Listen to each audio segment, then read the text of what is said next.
I'd quite like to just say a few words so you get a bit of an insight into what I've done in my life and also the things I think that are important to think about as you go through your career. But I don't want to dwell on that too much, and I'd rather get to a kind of Q&A reasonably quickly, because that'll take us to the conversation that you guys most want. And I'm happy for you to ask me anything. I'll do my best to answer as honestly as possible.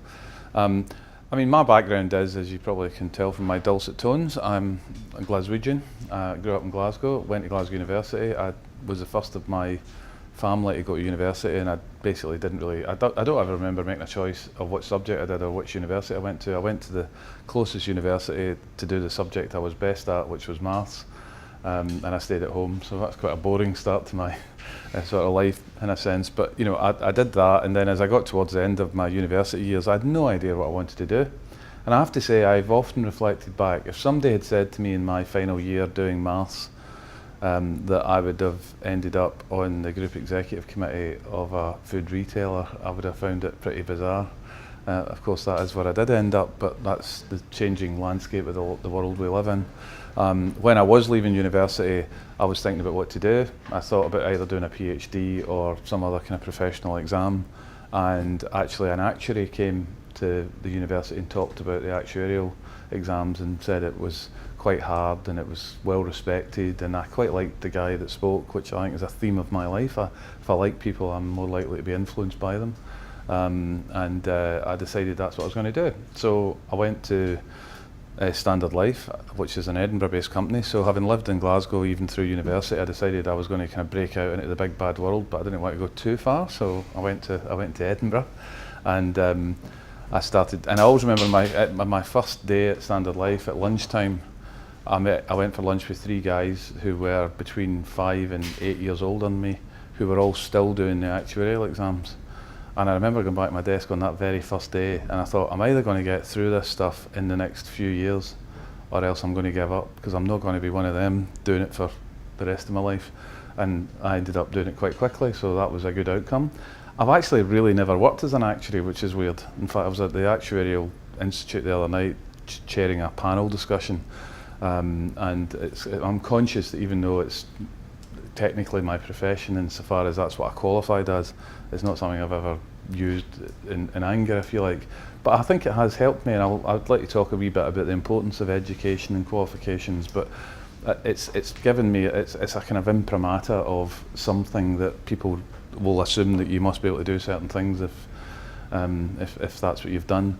But actually after that I worked at Standard Life for in total 12 years, moved around doing loads and loads of different jobs. I was very lucky actually that when I qualified I got put into an investment management job, and I'd done that for a few years, and the chief executive of the day, Scott Bell, who's a wonderful man, sadly died some time ago, but he's a wonderful man, and I went up to his office, and I kind of knew that I was going to get told what my next job was going to be. And he said to me, he was quite I think I, rather unusually among other people in the business, realised that it wasn't that he was aggressive, he was quite shy, but his shyness came out in a really staccato way of speaking, so he scared the living daylights out of people by sort of barking at them, but I think it was a shyness. And anyway, I went up to his office and he said, "Right, how long have you been in the investment department?" I said, 4 years, Scott. And he says, "That's long enough, what do you think?" I was like, "No, that's fine, I think it is probably long enough." And he said, "I'd like you to go to Montreal for 3 years. What do you think?" And I was like, "Yeah, no, that sounds great." I mean, I was like 28 at the time. And he said, "Any questions?" And I said, "What do you want me to do in Montreal?" He said, "That's not relevant. Have you any other questions?" And actually, at the time, it seemed like a pretty bizarre thing to say, but I now realise what he meant, because frankly, if I was sending, say, somebody from the bank at late 20s to, say, Bangkok for a few years, and they said, "Why am I going out to work in the Thai business?" I would probably say, "Look, to be honest, we will work it out, and it doesn't really matter. The real reason you're going is to understand living abroad. The real reason you're going is to understand a different culture, to understand another part of the business that's really important to the group." You know, and that's all he meant, but he said it in a very different way. So anyway, I did go. And then I went back to, I was out there for 3 years, and then I went back and worked my way around different parts of Standard Life. And then I moved into banking 20 years ago this month, actually. And I went to Royal Bank. And funny enough, again, there's a wee bit of a theme about, I mean, it's funny, I've never got a job because a headhunter asked me to do a job or put me forward for a job. It's always been somebody who ran a company who's decided that they would want me to do something for them. And George Mathieson, who was the chief executive of Royal Bank back in 1997, called me and said, would you like to run the retail bank? Well, in fact, he didn't actually. That's another kind of slightly complicated one. I went to see him. He said, I'd like you to work for us. I think it'd be good for you. I think you could do a change of career. He says, and he says, what I'd like you to do is, I think I'd like you to run the retail bank, but what I'd like you to do is just come and work for us, and I'll put you in storage for a few months while I work it out. And I trusted him so much, I did it, which was madness really, because I mean, after I'd been there for a few weeks, there was all sorts of deals getting done, and I was talking to people, and I realised that actually there was a window where I had no idea what I was going to be doing. I thought, what have I done? But anyway, it did work out. I did end up running the retail bank at RBS, and then I had a most amazing experience of being part of the acquisition of NatWest, which some of you will remember, some of you are probably too young, or maybe not interested in the subject, but back in 2000, when Royal Bank, effectively a small regional bank, took over the mighty NatWest, it was quite an experience, you know, and I was on the front line going around talking to investors and analysts and all that, and it was an amazing experience. I always remember George Mathieson by that point was getting a bit older. He was the chairman at that stage. I always remember going to one of these, it was a Japanese investor, and they all came downstairs and there was loads of them, and they were all kind of in a bit of a circle, and George was going around shaking. He'd been on the road like night and day for weeks by this point, so he was getting kind of exhausted, and he was going around saying, I'm George Mathieson, the chairman, and he was going around, and he got to the end, and then he kept going. You're like, George, you can't keep saying hello to them. There was another classic, because he was just getting so tired, that there was a routine where George would talk about the reason why we wanted to do the deal, and then Fred Goodwin would talk about how he was going to execute the deal, and then myself and somebody else would talk about our specific parts of the business. And again, I mean, George was doing this like 10 times. I didn't have to do it as much as him, but he was doing it like 10 times a day, and he was just getting tired. And at one point, we were in a meeting with investors, and he started describing why it was such a good deal, and he was about 5 minutes into it, and he just went, I'm bored, somebody else is going to have to take over. He thought, you can't get bored with yourself, George. But anyway, George Mathieson had a habit of getting away with things, but it was an amazing thing to be involved in. And then I headed up the integration of NatWest into Royal Bank, so it was a kind of reversal of a big business into a smaller one. And I did that for, well, I was in RBS for 9 years, and I very nearly, I got offered a job in Ireland, a big job in Ireland, not long after the deal, and I didn't take it. And I have to say, I think I probably spent a lot of time regretting it. And then the same headhunter came back to me and said, there's another job, it's a FTSE company, it was legal in general, he said, and I think that it'd be a great job for you. And I said, I don't want to go through all that again, because I'd found it a very dislocating process, thinking about leaving a business, and then I didn't, and I didn't do it. But when he was talking to me, he said, no, I really think you should at least take an interest. And I did take an interest. And then what happened is I kind of fell out of love with Royal Bank, because I started thinking, actually, maybe I should do something different. And the job that I thought I was going to do fell through. And so therefore, I was kind of left in RBS. And I always remember this guy called John Viney. He was an amazing man. He was an incredibly successful search guy. He was also an astrophysicist, he had a PhD in astrophysics. For his 50th birthday, his family got him to conduct the London Philharmonic at, what do you call it, you know, what's the big, yeah, exactly. And I mean, he was an amazing man. I mean, in his office, he had a grand piano and a guitar, and he would just, you know, it was amazing. And I loved him. And I went to meet him before I went to HBOS, because I decided I was going to leave, and HBOS came back and they'd asked me to join them a couple of times, and I'd said no. He came back and said, they came back and said, do you want to do it? And I just was desperate to get out of Royal Bank, because I'd kind of mentally, I was in the departure lounge and I thought, I've got to go. And I told him that's what I was doing, and he said, I'll never forget the expression, he said, the plumbing's all wrong, don't do it. And I was like, it'll be fine, you know, it'll be fine. And I did go. And he was right. Whatever the plumbing not being right was, well, I don't know what he meant by it, but the plumbing wasn't right. It just didn't suit me. I thought it was quite an amateurish business. I sort of fell out with everybody quite quickly, because it wasn't a business run the way I wanted it to run. I thought it was quite phony. I thought there was a lot of, you know, I'll never forget that, he can remain nameless, but if you Google it, you'll find out his name's Andy Hornby. But I always remember walking into a call centre with him, and he was one of these guys, he was a phony, and but he always wanted to please people, you know. And he walked up, and there was this girl sitting at the front desk, and it said Angela on the, you know, the name. And he said, hi Angela, I said, it's a while since I've seen you. You know, I'm with him, and he was younger than me actually. It was quite weird having a younger boss at the time. And he was like, oh, hi Angela, how's the kids and all that. I said, it's a while since I've seen you. And she was like, yeah, no, I'm fine, you know. And then he walked on, and Angela said, I'm not Angela, Angela's in the toilet. And I thought, you know, it's sort of, you know, don't pretend to know somebody you don't know. You know, you don't have to, and actually you'll get caught out if you make it up. Anyway, it didn't work out. So I left, and it was actually quite a big thing when I left. And I actually did go, I actually signed up to do another job, but after having done so, but not quite signed up for it properly, in January, early February 2008, I got a call from Terry Leahy, who, I don't know how many of you were here when Terry was in charge of Tesco? Anybody? Oh, right, what, is that all? Oh, two, right, that's amazing actually, and it's in itself. He is the best executive I've ever worked with in my life. He was an amazing guy, and one of the things he was brilliant at was listening. Just an amazing listener, and incredibly thoughtful. I think, you know, it's interesting because after somebody's moved on, there will be all sorts of kind of stories go around about people, but I would defend him to the hilt. I mean, I think he was an outstanding guy, and the fact that he might have stayed on a bit longer than he should have, it happens. And one of the reasons is he got the job at such an early age that it probably quite hard for him to think that he should have moved on much sooner. But he did, and you know, but he was an amazing guy. And when he phoned me, he said, would you like to come and join Tesco and buy the joint venture out of the Royal Bank, and then build it up and run it for Tesco. And again, the theme, that was somebody I hugely respected, and he didn't go to a search person to go and find him a chief executive. He did it himself, and that's what I've been doing for the last 10 years. I spent the first, it's quite funny because I'd been ex-RBS, and at the time Fred Goodwin was still at RBS. I was a secret because it was judged by Tesco that if RBS knew that I was doing the transaction, it would make it difficult. You know, they would just be difficult about it. So I was kind of, you know, it's funny when I joined, I think I got a kind of anonymous code for me in the business, and there was a cost centre set up to pay me out so nobody knew it was me, and it was all kind of strange. But then somebody saw me from RBS and Tesco, so it all got out before too long. But that was an amazing thing.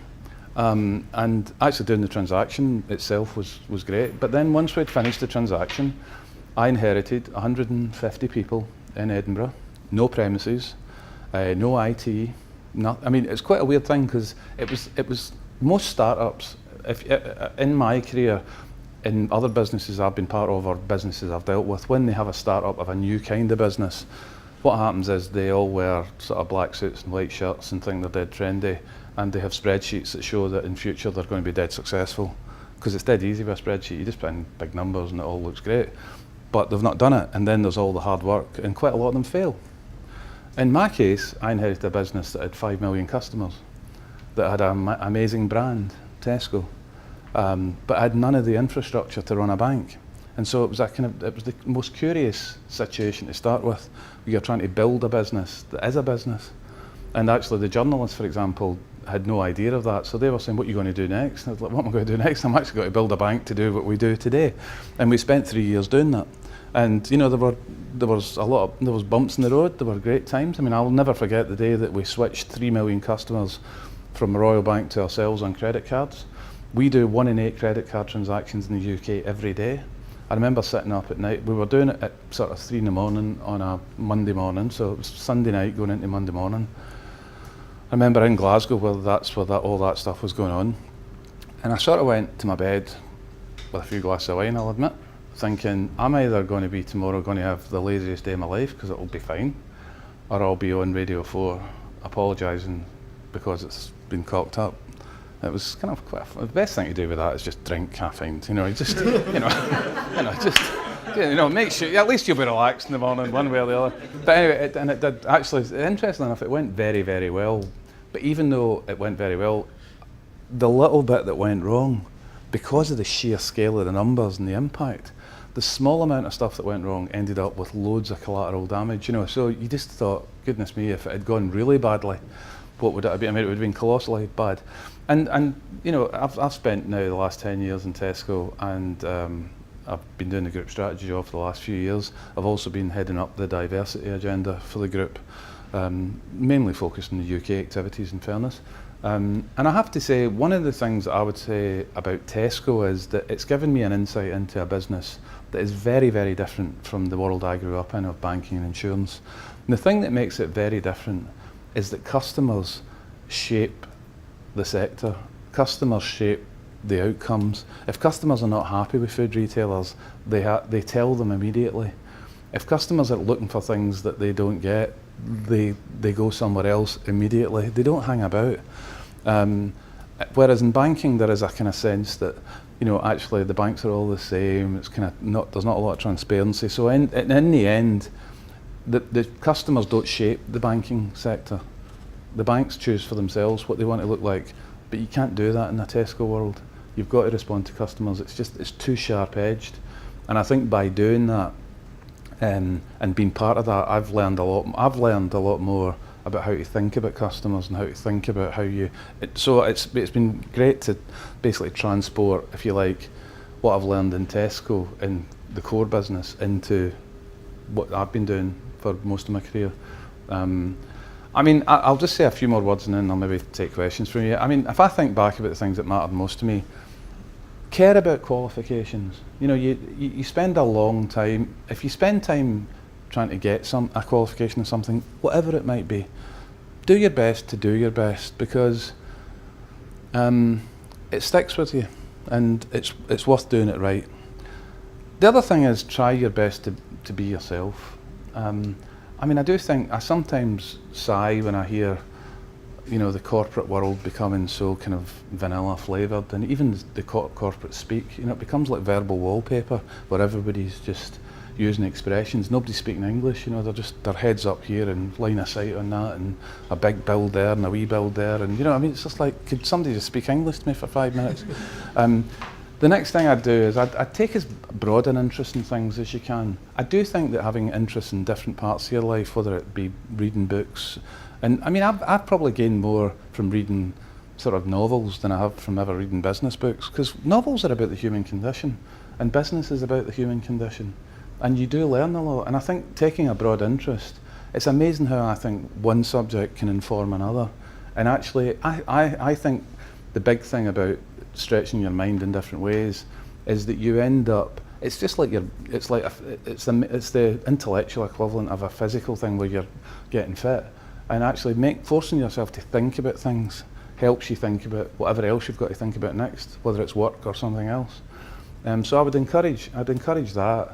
And the other, probably the last thing, I'll probably come up with a few other things if you ask me questions about it, but the other thing I would say is it is very important to make sure that you do the job you've been asked to do to the best of your ability.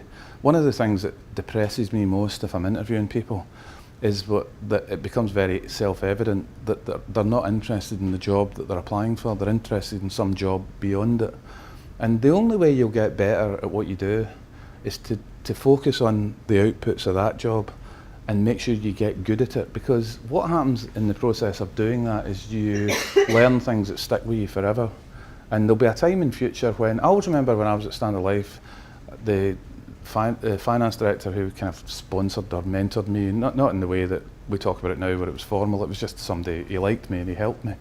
I always remember him saying to me that one of the things you've got to be careful about is if you think you're quite smart, you start to think that you can solve every problem by being smart. And some problems only get solved through experience. The only way you solve it is because you know what happened last time, or you know what happened in a situation that was sort of contiguous in some sense. And it is a very good piece of advice. So during the course of your career, I think storing up the experiences are really important. And another thing, which is it sort of sounds kind of depressing, sadly, but actually you learn a lot more in defeat than in victory. You know, it's when things go wrong, that's the time to just lock. I mean, it's also a positive. It's having a positive attitude about defeat, because you've got to remember that defeat will teach you a lot. You will be able to think through long and hard about the same sort of thing happening in the future. So look, I could go on, but why don't I just stop and maybe just take questions? Honestly, feel totally free to ask me anything you like. Who'd like to kick us off? Are there any novels in particular that have informed how you think about Tesco Bank? Well, actually, I don't think anything about Tesco Bank specifically, but there are novels that I think have made me kind of think quite a bit about life. I think I think the very first book that I read as a sort of relatively young adult that made me think about life more than just think about the story that was being told was I don't know if you've heard of it, The Unbearable Lightness of Being. It was made into a movie with Daniel Day-Lewis and written by Czech writer Milan Kundera, and it was really about people and about how people think. And I always remember that in it there was a big thing about the Oedipus complex. I mean, you know, the story about Oedipus where he has sex with his mother and he kills his father. It's not quite sad, but the real philosophical thing about Oedipus was that when he realised that all that had happened, he decided to sort of basically poke his eyes out and wander about in misery for the rest of his life. The question is, philosophically, did he need to blame himself for something that he hadn't been aware of? And that book is full of those sort of things. It's quite a kind of heavy going book, but that one, but you know, I just think that reading anything is just about, because good novels are about people, you know, and they're about how people relate to each other. And business is ultimately about people relating to each other, doing stuff together and making it work. You know, I would absolutely categorically rather work with people that I think are able, with good values, who are authentic, in a business that was in trouble or difficult, than work in a business that was flying through the air with people that weren't authentic, who weren't as able. Because actually the former is always much more fun. And I think you've just got to be, and also be conscious when you find it, you know, embrace it, because there are times in your life when it won't be true, and you've got to try and push through. Thanks for your talk. It's really interesting, actually. I wondered what your thoughts were on what Tesco needs to do better or more to either retain or attract talent in the business. Yeah, I mean, interestingly enough, one of the things I have found, even though Tesco has had some issues in the last few years, to say the least, and I think Dave's doing a great job in getting it turned around and bringing us back to a position of strength.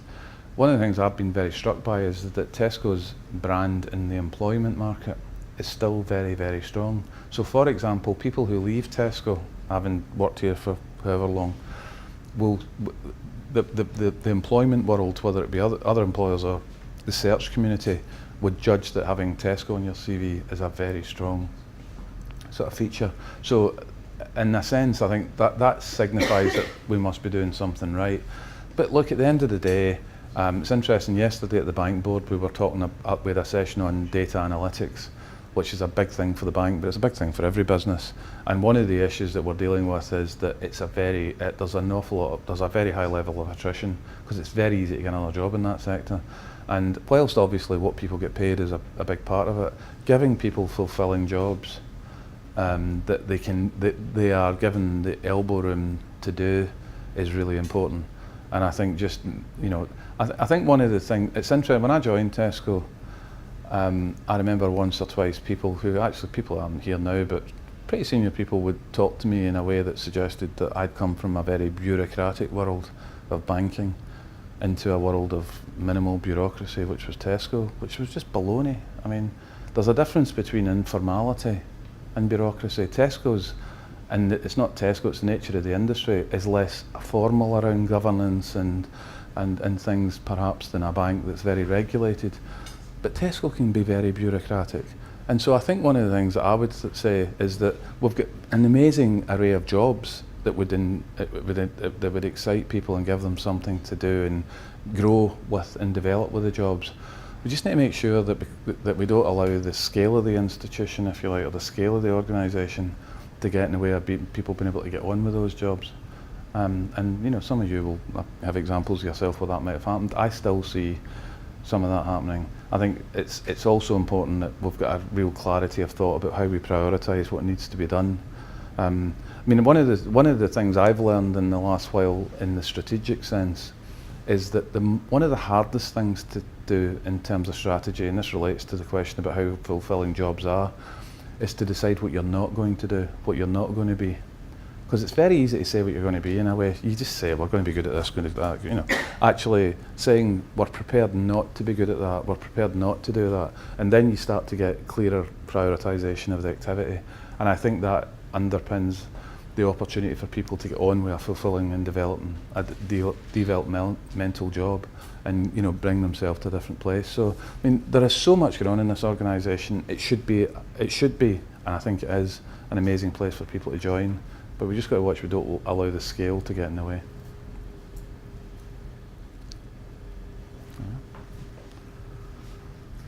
Hi, you said that you never thought that if you'd been told when you were younger you were going to be on an exec board. Was there ever a time or a moment where you thought, this could actually happen, I'm actually going to start aiming for the higher exec board type positions? Yeah, I mean, in fairness, I probably was slightly, maybe I was misleading the way I said it. I probably was aiming to be on and you know, to get to the top of a business. When I joined Standard Life, my ambition would have been to get to near the top of it if I could. I think what I probably said that maybe I wasn't clear enough about is the thought of doing it at food retail was, you know, as coming out of, you know, doing maths at university and becoming an actuary, it was a million miles away from the sort of business Tesco is. And so, no, I mean, in fairness, I think, you know, you know, there's a lovely little poem by Michelangelo, who's obviously more famous for using a brush than a pen, which says, you know, the greater danger for most of us is not that we aim too high and we miss it, but that we aim too low and we reach it. And, you know, I think you've got to be ambitious. Ambition is a good thing, but the thing that's important is how you fuel your ambition. And I think the thing you've got to do is fuel your ambition by doing the right thing. Try to do the best job. Don't try to be ambitious by, you know, sort of winning a political game or getting ahead of somebody. If you can fuel your ambition by trying to do the right thing, then I think that's the best way forward for everybody, really. Thank you. Thanks for coming along. I don't know if anything I said is of any great value to you, but if you ever want to ask me something outside of this room, if you'd rather do it privately or send me an email, you're very welcome to do it. I'll promise I'll get back to you. As I say, I'll tell you, I'll be as honest as I can be and as helpful as I can be. So, thank you very much.